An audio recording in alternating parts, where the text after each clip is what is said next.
Welcome to the Rise of the Trades podcast, the show dedicated to helping you to build, grow, and scale your trades or construction business.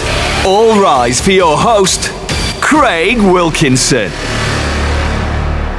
If you want to get your valuable time back, make more profit, or if you want to generate more leads, or you want to get your teams to run your jobs for you, or you just want to take 2 weeks off in the summer where you can go on holiday with your family without having to take phone calls, emails, and deal with text messages from your customers and your team, well, you must learn how to systemize and automate your business.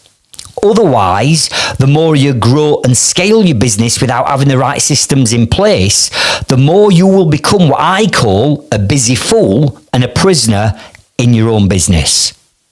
So in this coaching episode, I'm going to be teaching you how to systemize and automate your business so it runs without you. So grab your notepads, grab your pens and your tablets, and let's get stuck in.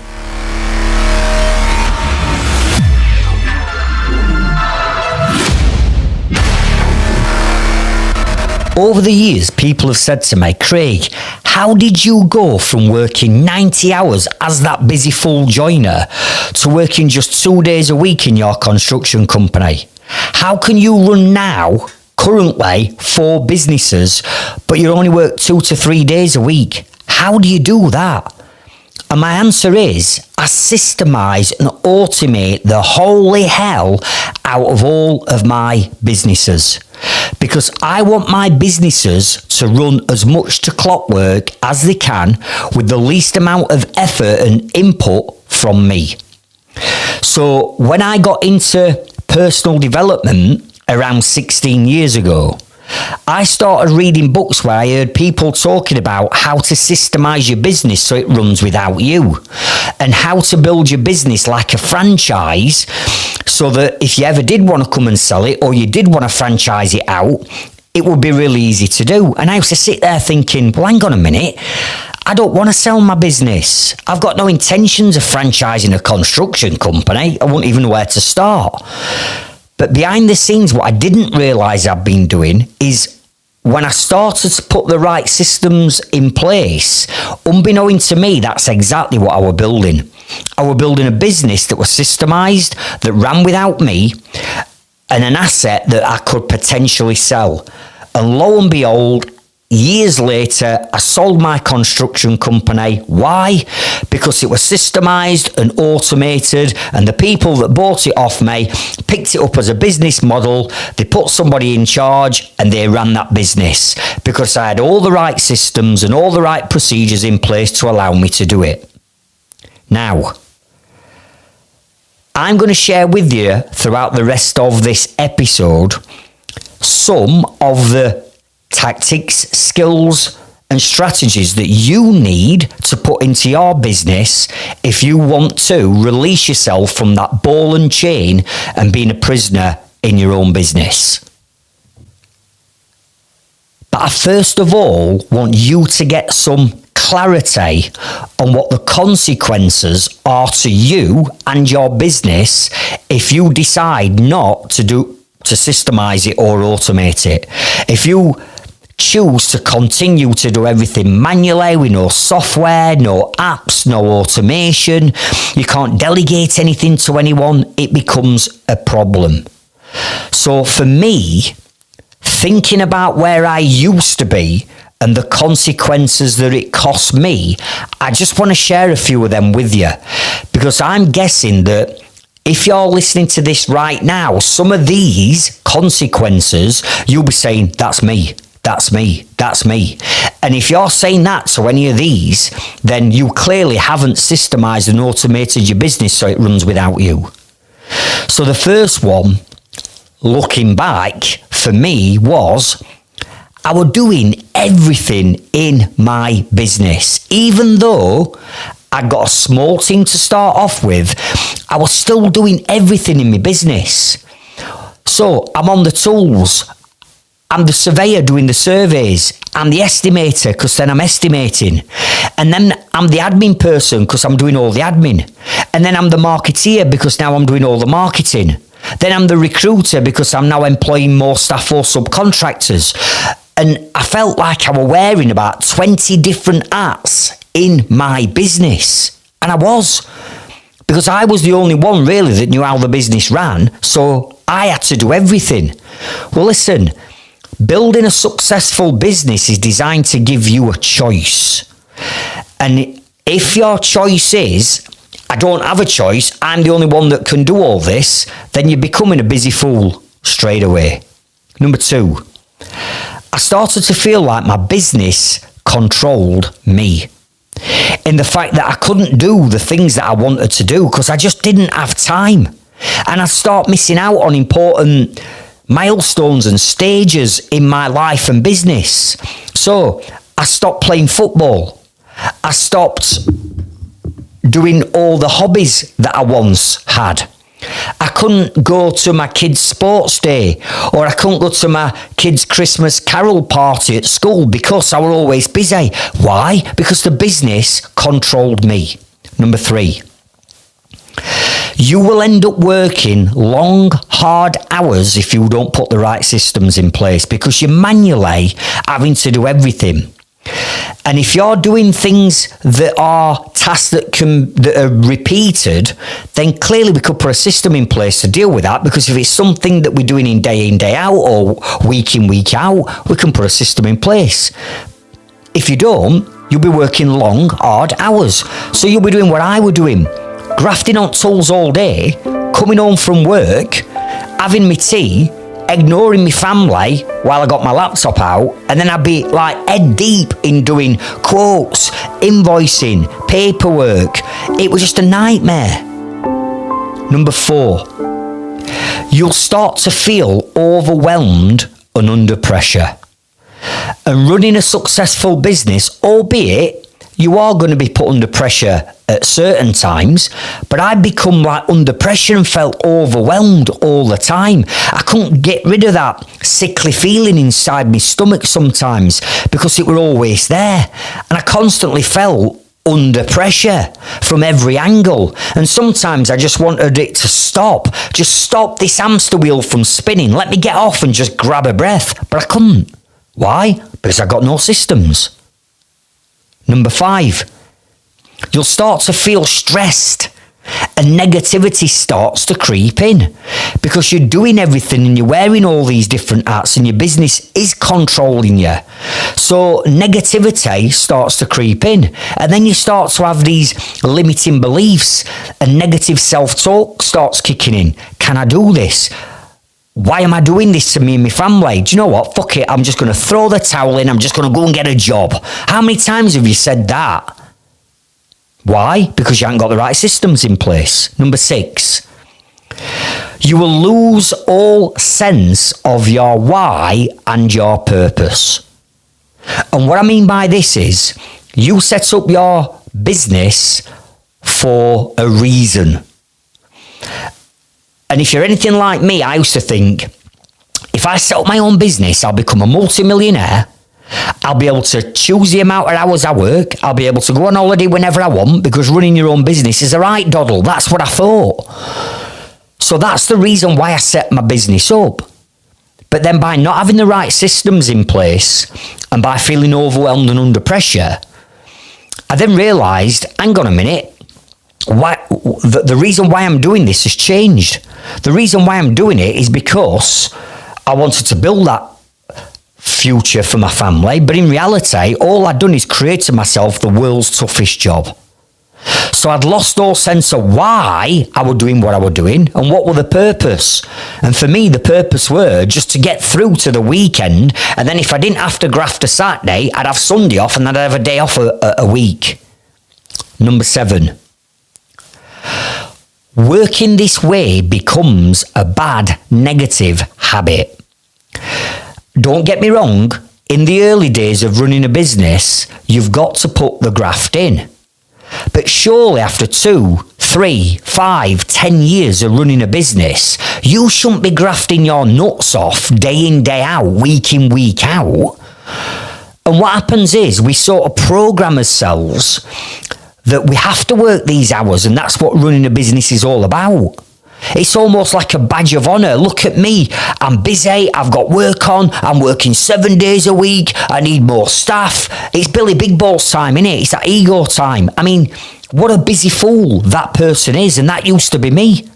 So it's become a bad habit. I'd conditioned myself to work 6 days a week. I'd conditioned myself that I had to work late into evening or midnight to get my paperwork done. But that's not how running a business should be. Number 8, relationship problems started at home.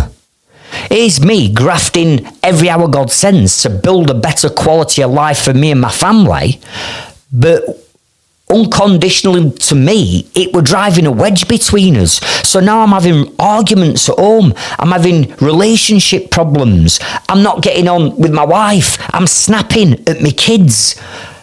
That's not what this should be about. And all this arises from not having the right systems. Number 9, you do not have what I call a work-life choice. And I'll say it now and I've said it again. Whoever came up with work-life balance wants shooting. I mean, what is a work-life balance? It doesn't exist. What does exist is what I call a work-life choice.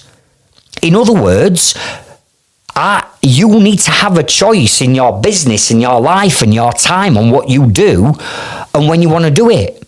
But most trades business owners don't have that choice because the business controls them.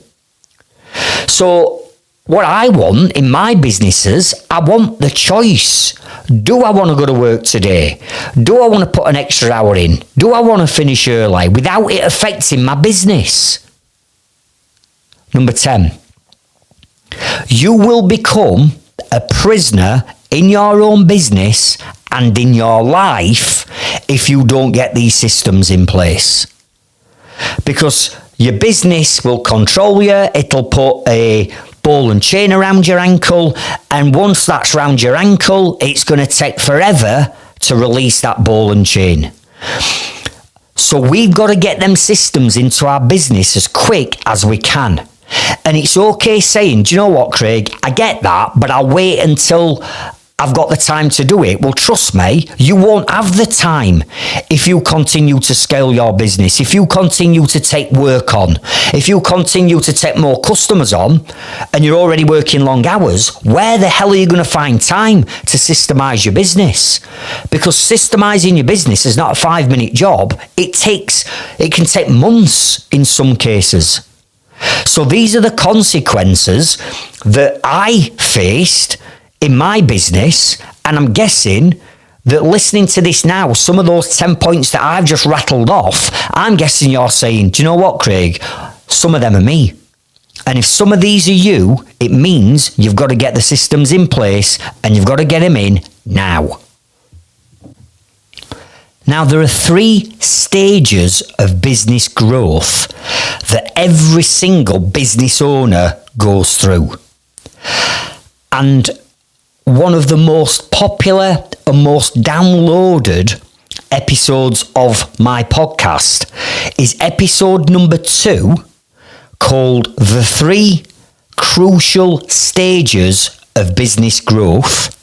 Warning, avoid stage 2 at all costs. And in these 3 stages of business growth that I share in that podcast, so if you've not listened to episode number 2, I'd suggest once you've listened to this episode, you go back and listen to episode number 2. I share what these 3 stages of business growth are.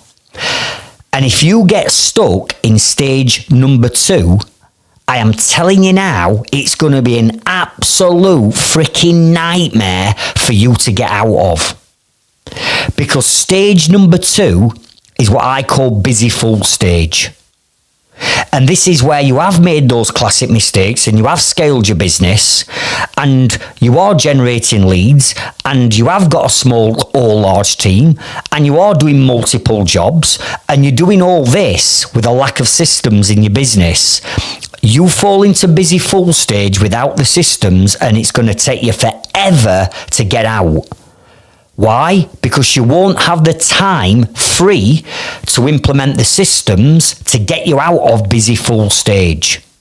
So head over to episode 2 and have a listen to that podcast. Now, the cycle of business or the cycle of possibly your business is this. You're the business owner and you're dealing with just about everything. You're dealing with the admin, you're dealing with the finances, you're dealing with the marketing, you're dealing with your customers, you're dealing with your team, you're doing the surveying, you're doing the pricing, you're doing all these things. So you're wearing many different hats. But that is not how you build and grow and scale a business that's going to take care of you and your family for the next 30 years. The cycle of business works like this. Number 1, you are the business owner. And the business owner should deal with a team. The team then run the systems in your business. And when I'm talking about team, I'm talking about both office staff, admin-based team, and also the team that you've got on your jobs. The lads or lasses that are on the trades, on the tools, they're still your team. So the team are the ones that run and work to the systems that you put in place in your business. The system then manages the customers. The customers then pay the business, and the business pays the business owner. That's the cycle of business. You shouldn't be doing everything. So let me say this again. Step 1, you're the business owner. Step 2, you deal with the team. Step 3, the team run the systems. Step 4, the systems manage and run the customers. Step 5, the customers pay the business. Step 6, the business pays you. And that's the cycle of business that you've got to get into your mindset. Because if you're hoping to build and grow and scale a business just you on your own, then it's never going to happen, because there's too many things that you've got to do in building and growing and scaling a business. And if you try and do it yourself like I did years ago, I'm telling you now, you'll dig yourself an early grave. So at some point, we've got to bring a team in. But we've got to be able to delegate the running of the business, whether that is the admin person creating the invoices for you, or the heating engineer fitting the Baxi boiler, or the electrician fitting the solar panels, or the joiner hanging the door. It doesn't matter. There's a system in place to allow them to do it. So you've got to start focusing on how can I start to delegate a lot of these tasks and a lot of these roles to other people. Now, you might not have anybody else in your business just yet, but you're going to need them moving forward. And if you try and delegate to a team without them having the systems in place, then that's just got car crash wrote all over it. Because how are your team supposed to know how you want things doing, in what order, time-wise, all that lot has got to come into it. And this is where people say, do you know what? I brought so-and-so in to do this job, but after 3 months, I realised they can't do the job. And by the time I've told them 25 times how to do it, I might as well just sack them and do it myself. Well, if that's what your philosophy is of growing a business, by sacking them off and employing the wrong person in the first place, but by sacking them off, all that time is now coming back to you. And remember, we are looking for a work-life choice, where you've got a choice of what you do with your time. So the more you keep taking on your own shoulders within your business, the less time you're going to have. Now, once I did systemise my business and put all this in place, I started to reap the benefits. So let me share with you some of the benefits. I've shared with you some of the consequences of not doing it. Let me share some of the benefits of what happened when I did do it. Number one, my business was no longer in my head. In other words, I got how my business ran and everything that I did, or my small team back in 1994 did, I got it all out of my head, into a structure, into a process, and into a form of system. Now, what that allowed me to do is that allowed me to free up time so I could go on holiday for 2 weeks with my family and not have to worry about dealing with customers and my team while I'm on holiday, because it was out of my head and it was in a system, and I delegated that system to my team, so my team started running my business.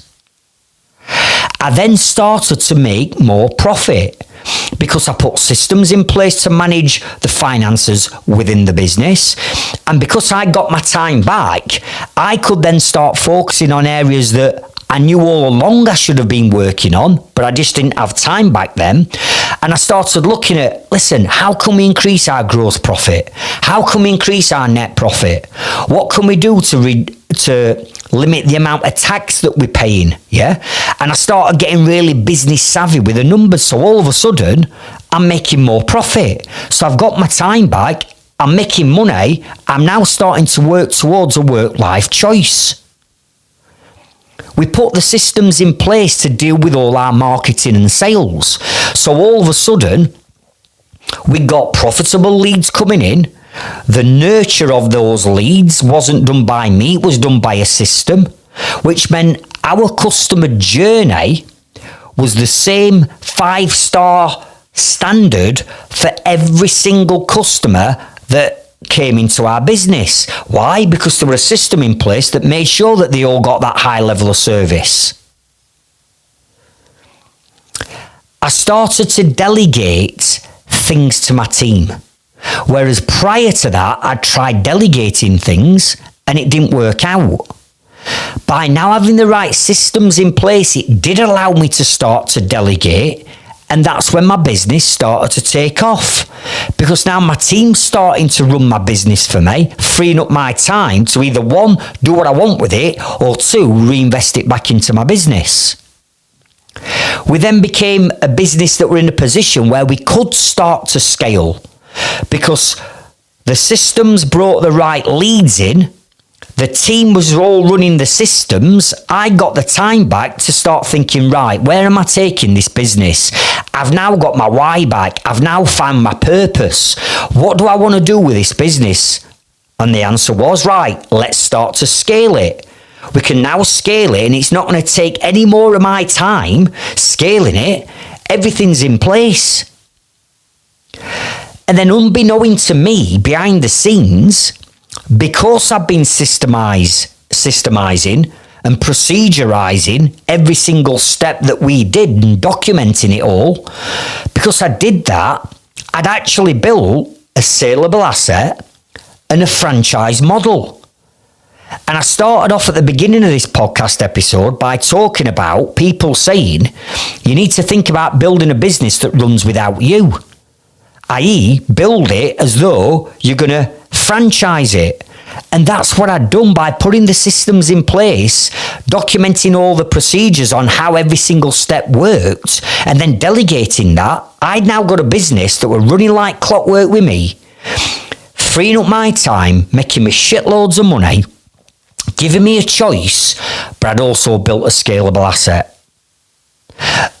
And the long and story of all this is, if you know what my story and my journey is, you'll know that I went from being that busy full joiner to building, growing, scaling and selling that business that set me and my family up for life. So another podcast episode for you to go and check out is, if you've not listened to podcast episode number 1, which is all about what this podcast is for and my journey from that humble joiner to being a multiple award-winning business owner that's coached 30,000 tradesmen and women, then I'd suggest that you go and listen to episode number 1. So, okay, Craig, I get the consequences and I now get the benefits, but tell me, how the hell do you do this? And where the hell do you start? So here's where we start. You need to understand that there are 3 steps, let's call them, 3 steps in systemising a business. And I'm going to break these 3 steps down to you, and I want you to take note of what these are. Step number 1 is what I call a stage. It's a stage, which means you've got certain stages in your business that you've got to get your customers through, from being a lead coming into your business, and then there's certain stages that you need to push them down to then take them from being a lead into a paying customer. So the first thing that we need to do is identify what are all those stages that you've got to take a customer through. Because when you start to look at this, there'll be 20, 30, for some of you 40, 50 plus stages that you've got to get a customer down, that you do on autopilot, that you don't realise you're doing because you haven't got the systems. Number 2, I call this tool. So each one of these stages, the likelihood is we're going to need a tool or a piece of software or an app or something to help us to systemise that particular stage on your customer journey. This could be anything from a script. If you want somebody answering your phone for you, okay, create a script. And that script then is part of a system, so your phone gets answered the same by everybody who's answering your phone. Whether that's you, whether that's an employee, or whether that's a virtual PA that you outsource it to. So there's always a tool. And the 3rd step is what I call team. And what I mean by team is you need to choose what what stages that you personally are going to look after in your business, because you can't look after every single stage, or otherwise you'll be that busy fool doing everything in your business. So you need to identify what stages are you going to be in charge of and you're going to take on, and then you identify the stages that you're going to outsource or delegate to somebody else. Now, if you're a small 1-person band, let's say, or a solopreneur, right now you might be doing every single stage in your business because you haven't got the knowledge yet, or you haven't got the budget yet to bring somebody in to take that off you. And the negative mindset will say, well, I've got to do everything. It's okay you saying this, Craig. You've got a team. Yeah, but I didn't have a team. And most of my inner circle members that join my inner circle members, a lot of them haven't got a team. But if we go into this thinking, well, I ain't got a team, therefore I've got to do everything, then you're going to continue to do everything. So step 3, which is team, you identify the areas of the business that you want to do. However, you've got to start forward thinking about the bigger plan and the bigger vision of your business and where it's going. So yes, right now you might have to do a lot in your business, but if I were to say, right, in 2 years' time, once these systems are in place, in 2 years' time, what stages would you delegate? Such as delegate all your admin, delegate all your marketing, delegate all your pricing, delegate all the communication between you and your customer. All that can be done, but you need to start to build, let's call them fictitious people up on who you're going to delegate things to. So let me give you a couple of examples of what I'm talking about stages, tools, and team. Let's say, for argument's sake, the first stage is that your phone needs answering, right? Your phone needs answering because in my opinion, and it is only my opinion, in my opinion, none of you guys should be answering your own phones. The director of a company long term should not be answering his own phone calls, because you are never going to scale. If I were to 10 times your leads coming into your business next week, and you're the one that's having to answer the phone and deal with all them leads, you'd never get anything done. You just become a glorified admin person. So the stage in this instance, as an example, is answer the phone as an inquiry. The tool in this case would be, I need a script and I need some vetting questions that somebody is going to be asking. So that's the tool, the script and the vetting questions. Then I will be thinking, well, hang on a minute, I'm doing this now, but long term, I don't want to be doing this. So if I could outsource or delegate this to someone, who could I bring in to do it? And it could be a virtual PA. So as part of the team, you'd write down virtual PA. So now you've identified the stage, answer the phone. You've identified the tools and the system that's going to help you do that, the scripts and the vetting questions. And now we're starting to forward think about the growth of our business, and we're going to outsource that to a virtual PA. Or you might have already got a team now and an admin person in your office that's not answering phone. So that could be Jim is going to answer the phone, or it could be Joan is going to answer the phone. Are you with me? Let's have another example. Let's say the stage is, okay, someone's answered the phone, we've vetted them, and they've qualified. The next thing that we've got to do is we've got to book that appointment into our diary, our default diary, as a survey to go and do for that customer. So the stage would be book a home survey. Okay, what are the tools that you're going to need and the system that's going to allow you to do that? So you're going to want an online calendar. You're going to want automated emails and automated text messages being triggered, confirming that appointment with your customer, and reminder emails and texts. Okay, team. Who's going to do it? Well, actually, Sarah could do that. So we put Sarah down as the team member. The next thing could be, okay, if we're going to go and do that home survey, the next stage is I'm going to go out and actually physically do the home or site survey. Okay, so the stage is complete the home or site survey. Okay, what's the tool? Well, I'm going to need an iPad, I'm going to want an online inquiry form, or I'm going to want some kind of quoting tool that's on my iPad where I can walk around the job and quote the job there and then, rather than coming home and staying up till midnight doing it all manually. Because that's the system, that's the tool. So the iPad, the online survey will be the tool. Okay, who's going to do that?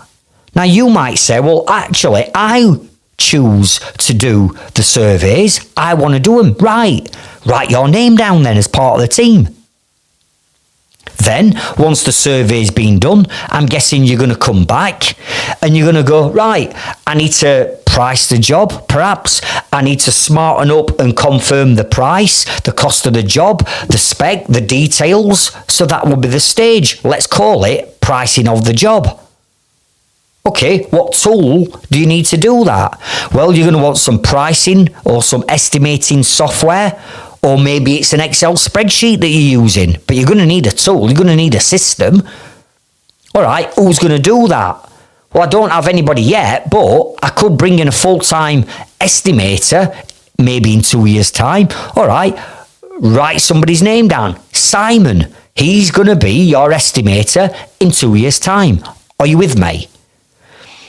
So what we need to identify here are all the stages that you take someone from the lead coming in to become a paying customer, and all the way through to getting a 5-star review and a glowing video testimonial.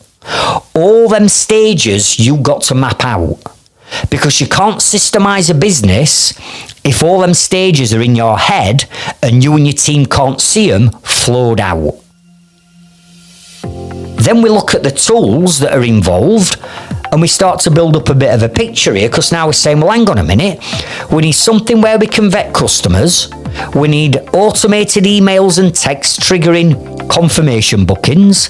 We're going to want like an iPad to do some kind of online pricing survey, or we might need some estimating software. So what you're now starting to do is identify all the tools that you're going to need to systemize your business. And then what we're doing by talking about team is we're now starting to look at, okay, this is what my team long term is going to start to look like and consist of. I'm going to have a virtual PA. I'm going to have a social media company doing my marketing for me. I'm going to have Simon who's going to be an estimator. I'm going to do this part of the job. So now we're starting to build up what that team looks like. So when we start to cost the team out on what it's going to cost us in terms of wages, indirect and direct costs, we can start to cash flow this out, which I'll do in another podcast episode. We can start to cash flow this out to see if it's financially worth doing. So to help you do this is where I want you to start. Once you've gone through and you've got the stages and you've got the tools and you've identified the team, we've got a great start. What we need to do then is we need to firm up all of those stages, because if we miss a stage out, or in actual fact, when we look at these stages, there's too many in it, and by having some automation maybe or a certain system, we could possibly take 2 or 3 of them stages out, shortening that customer journey and speeding that sales process up. We need to make sure that that's right, because what we're going to do from this point with all these stages is we're going to go and find some software that you want to use to start to systemize your business. And when we start to build out the stages in the software, you want to make sure that you've got all the right stages and you ain't got too many or you ain't got enough. So here's what I want you to do next. Write this down. I want you to flow out what I call your customer journey.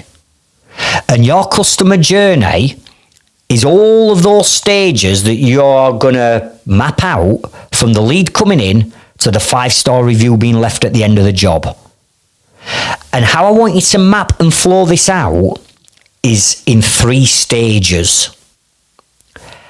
Stage number 1 is what I call the before customer journey. Write it down, the before customer journey.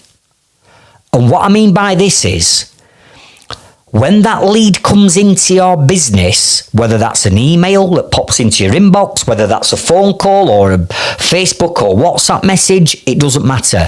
When that lead comes in, there are certain things, stages that you've got to do from getting that lead in to your customer accepting your proposal, signing your terms and conditions, and paying their deposit. And I call that the before journey, the before customer journey. So what I want you to do, I want you to flow out what your customer journey currently looks like. Let me give you a quick example of what it might look like. And again, I'm not saying this is your business, but I'm just trying to give you an idea of what I'm talking about here. So, you'd write down stage number 1. Lead comes in. Okay? Stage number 2. We qualify that lead. Whether that's an online vetting form or whether it's the script that we're going to go through with the qualification questions, and we're going to vet them and we're going to qualify that person. That's step 2. I'm guessing then once you've spoken to that customer and vetted them, step number 3, if they are your target market, step number 3 is you would book an appointment to go out and do a site or home survey. Step number 4, you're going to want some automated emails and text messages triggering, confirming that appointment, and also reminder emails in the lead up to it. You're going to need them triggering. So that's step 4. Step 5, you're going to go and do the visit. And you're going to complete the home survey or site survey, which is step number 5. Step number 6, you've got to create the quote, price the job, put the estimate together, put your email, get it all together, ready to send. Step number 7, you're going to send that proposal, quote or estimate. Whether you send it by email, WhatsApp, Facebook, text, whatever, you need to send it. So now we're up to 7 steps. Step number 8, there might be some backwards and forwards with that customer on email or text asking questions, and they've got a few queries. Somebody's got to do it. So step 8 is dealing with the interaction and communication with that customer. Step 9, you might have to make a follow-up call to that customer. You've sent out the proposal, the quote, the estimate. You've not heard anything. You must be following them up. So there's a follow-up call to make. You speak to the customer and they want to go ahead, which is great. So then the customer then has to sign your T's and C's, acknowledge your proposal and pay the deposit. And that's just to get a customer to agree to the work that you're going to do for them. 10 steps. 10 steps that you probably go through for every customer. That's a lot of things that you have got to do or your team's got to do. So we need to map out from that lead coming in to the customer saying they want to go ahead and pay the deposit. What are all the steps that you take them through? Because that needs to be put into some form of system, okay? And that's what I call the before customer journey. Now, I said there were 3 steps to this customer journey. So let's move over to step number 2. And I call this during customer journey. This is during it. So in other words, once you've been given the job and the nod on the job, there's certain stages that you and your team have to go through to do that job. So again, this needs mapping out. So let me explain the type of things that I'm talking about. When the customer accepts the quote, you're going to have to book the job into your schedule of works. Book it into your diary. That's step 1. Number 2, you might have to contact another subcontractor or an architect perhaps to be able to book them in. Step number 3, you might have to apply for building regulations or planning permission of whatever it is you're doing. Somebody's got to do it. Step 4, you might have to order a skip for that job. Step 5, you might have to order scaffold for that job. Step 6, you might have to order all the materials and delivery dates for that job. Step 7, 8, you might need to go and see the customer again before you start the job. Are you with me? There's lots and lots of steps and stages that you're going to go through in the during process. That's from you being given the nod on the job to taking the job all the way through till the job's finished and you or your team are putting your tools in the back of the van, shutting the back doors to drive off because the job's done. There's lots of different stages that you've got to go through. So what are they? They need mapping out. They need flowing out. Now, when you drive off from that job, the job's not finished then, is it? Because there's still certain things that need to be done at the end of the job. So the 3rd step of this customer journey is what I call the after customer journey. The after customer journey. And what you're going to do here, you're going to flow out what happens after you've driven off. So let me give you an example of what I'm talking about. This could be, okay, we've finished the job, but somebody's got to contact the building inspector for his final visit. Somebody's got to send the final invoice Somebody's got to make sure that that invoice is paid, so somebody's got to check the banking. When I had my loft conversion company, somebody had to book a cleaner in to go to the job on the final day to clean the customer's house. We used to send a maid in to clean the customer's house. So the house were cleaner when we'd finished than it were when we started.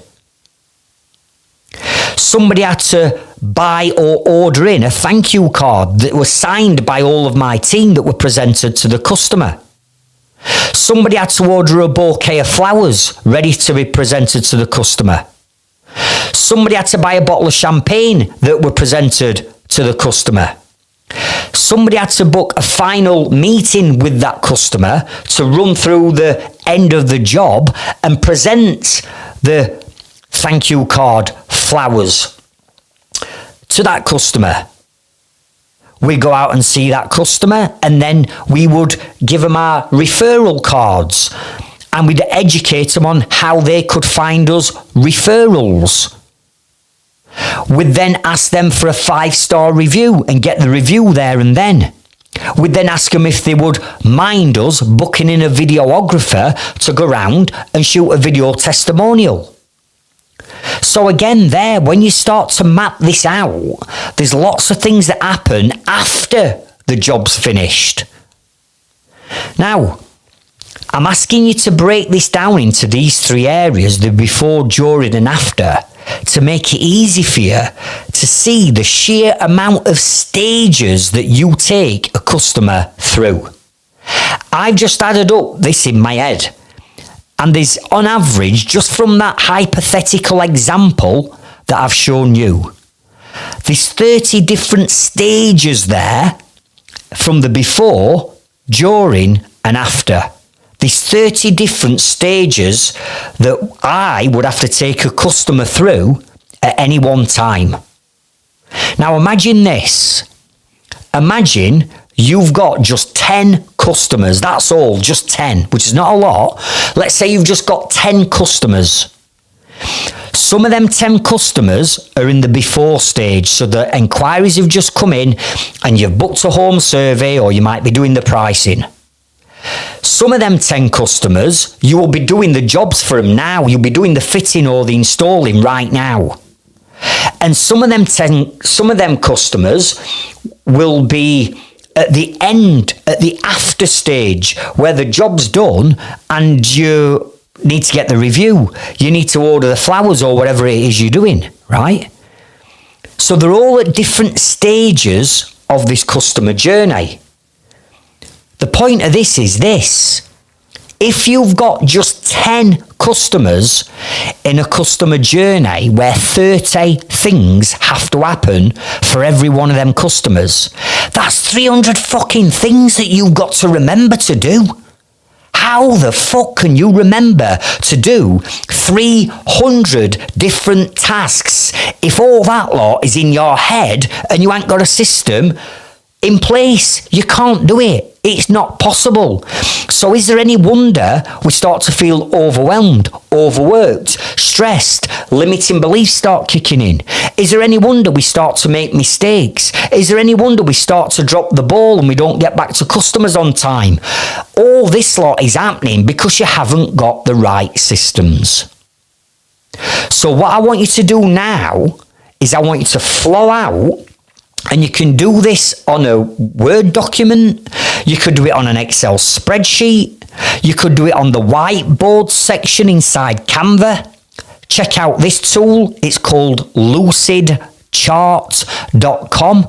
You can use Lucidchart. I don't mind how you flow it out, but your customer journey has got to get out of your head and you've got to flow it out. So you can see all them stages on what you need to do, and then we can start to choose the right tools to systemize the business, and then we start to delegate that to a team member.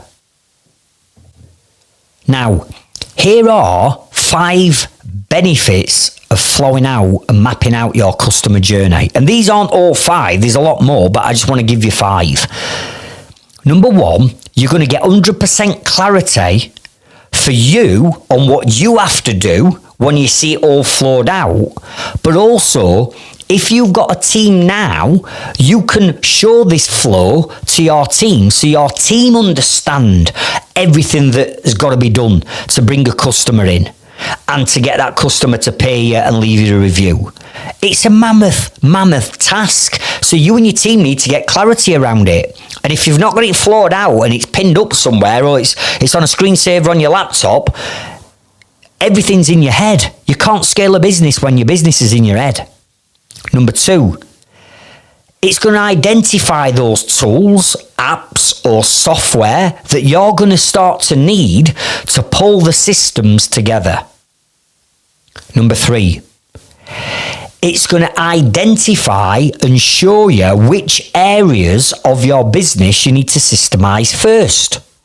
Because you don't have to necessarily start off with stage number 1. If there's 30 different stages in your customer journey, you could start off on stage number 28 if you wanted.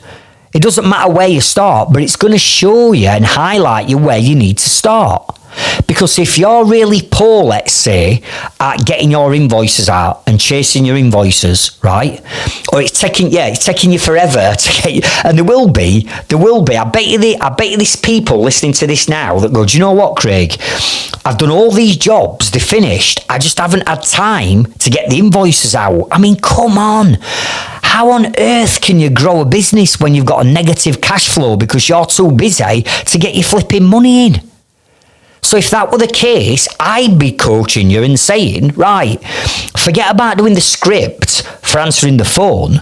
If we need to get cash into your bank quicker and get that cash flow sorted, we need to start systemizing the point of raising invoices and getting the money in quick. Maybe you're not even taking deposits yet. Right, how can we start to take deposits? Right, maybe you're not taking interim payments. Right, how can we schedule them? And how can them payments be automatically taken from our customer's bank without you having to do the old school, oh, let me raise an invoice, let me send an invoice, and then the customer will get round to paying me in a week or two's time. I mean, come on, that's old school. It should all be systemised. Step number 3.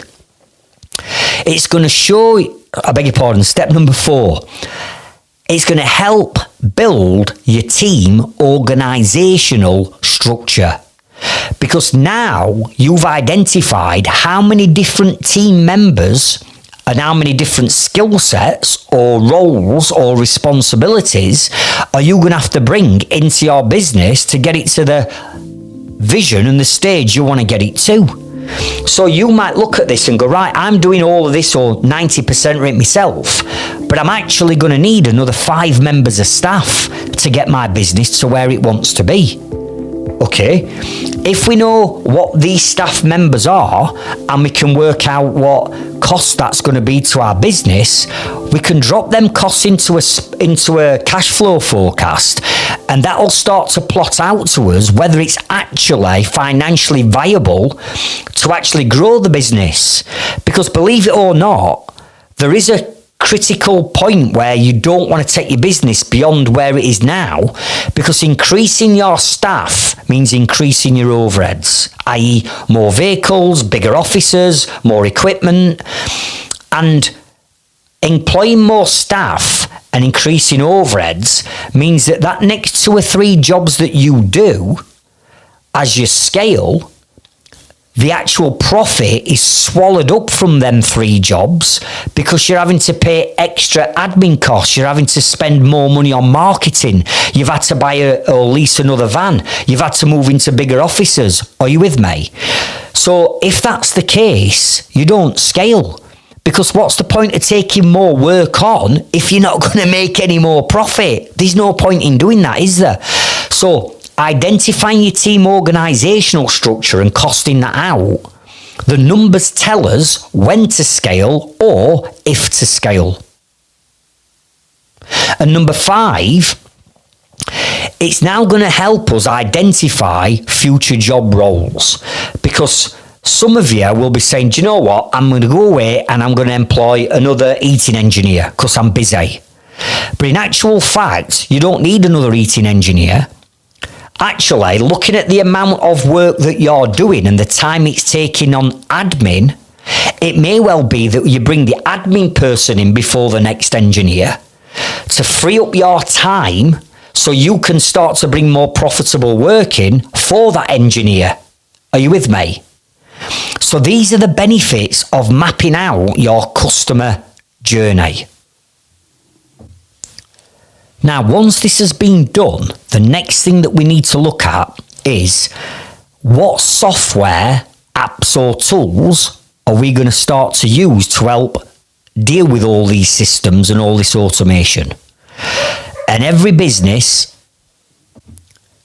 and every trade will need different software. However, I believe that there are 3 types of software that you need to be looking at investing into. And these 3 pieces of software are as follows. Number 1, you need some software that will deal with all your finances. So you're going to need some cloud-based software, such as Xero, or perhaps QuickBooks, or Sage, or FreeAgent. There's loads of them out there now. Our preferred choice is either QuickBooks or Xero, because in my opinion, they're bulletproof. Now, many of you will already be using this type of software, which is great, but I bet you're not using it to its full potential. I bet you're just using it for things like generating invoices on, maybe doing quotes on Xero or QuickBook. Please don't tell me doing that, by the way. You should never, ever, ever send quotes out on Xero or QuickBooks or your accountancy software. Let me tell you why very quickly. They look as dull as dishwater. Your proposals, quotes and estimates are part of your sales process. So sending out a quote or an estimate done in Xero looks absolutely shite. You can't embed video testimonials into it. You can't do any of the sales techniques that I'll show you in another podcast. You can't do that. But you're going to need some accountancy software to look after your finances.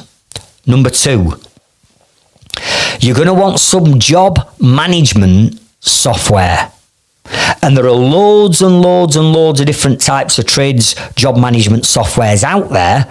And a lot of them now are being trade specific. So there will be, no doubt, there will be software out there specifically designed for plumbers. There'll be software out there, well, I know there's software out there for things like solar PV. There's software out there for building companies where they can manage the jobs. And when I mean manage the jobs, I'm talking about things like pricing the jobs, pulling drawings together, pulling schedule of works together, managing your team on what jobs they're on what day, managing the communication between you and your customer for each one of them jobs. Are you with me? There's loads of different pieces of software out there. Some are specific to a trade, and then others are a little bit more generic, such as Tradify, Commusoft, ServiceMate. These are different types of job management softwares that any trades person can use. But you're going to need that as part of the system. And the final piece of software that you're going to use for your systems is you're going to need a marketing and a sales piece of software. And what I mean by this is, this piece of software is going to manage all the leads coming in. It's going to manage all the conversion rates. It's going to manage the lead source, in other words, where the leads actually come from, so you can start tracking your leads. It's then going to put your customers into a marketing automation, triggering automated emails and texts and videos off to them customers. It's going to put them into a sales pipeline where you've got to move this customer down each one of those stages that you're flowing out. You move them down each one of them parts of the pipeline so you and your team can see where all your customers are in that pipeline. You're going to need a marketing and sales piece of software.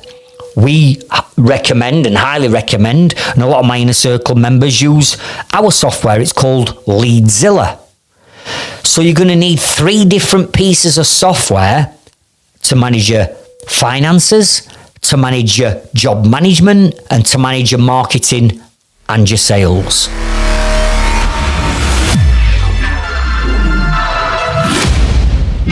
Inside our Trades Freedom Club Facebook group, you will have seen lots and lots of our members posting results into our Facebook group based on the knowledge that they're learning from these podcasts. Now, if you're not already a member of our Trades Freedom Club Facebook group, if you click the link within the description around this episode, you'll be able to join our safe and thriving Facebook group and community. However, we're taking it up a notch. So again, in the description of this podcast, there is a link for you to actually leave me a personal audio message letting me know the wins, results, or milestones or decisions that you've made from listening to this podcast episode. Then what we're going to do, me and my team, we're going to take all of these wins and results and we're going to be giving you some airtime on our podcast, where we're going to be playing some of your wins to show and demonstrate to people that the people that have got the drive, the passion, the hunger to succeed in the business, the ones that are getting off their arses and taking action, are now starting to get results from what is this free marketing and business coaching podcast. So if you've been getting benefit, if you're starting to see the wins dropping in, click the link in the description, leave me an audio message, and then we'll bring those audio messages in to one of our next episodes. So, thank you so much for joining me on this week's episode. I hope you've got some real value from it. I'll be looking forward to bumping into you on the beach while your business is running itself and you're chilled out and you're relaxed and your family's there all happy and smiley. I can't wait for that to happen for you. So I'll catch up with you on the next episode. Thank you.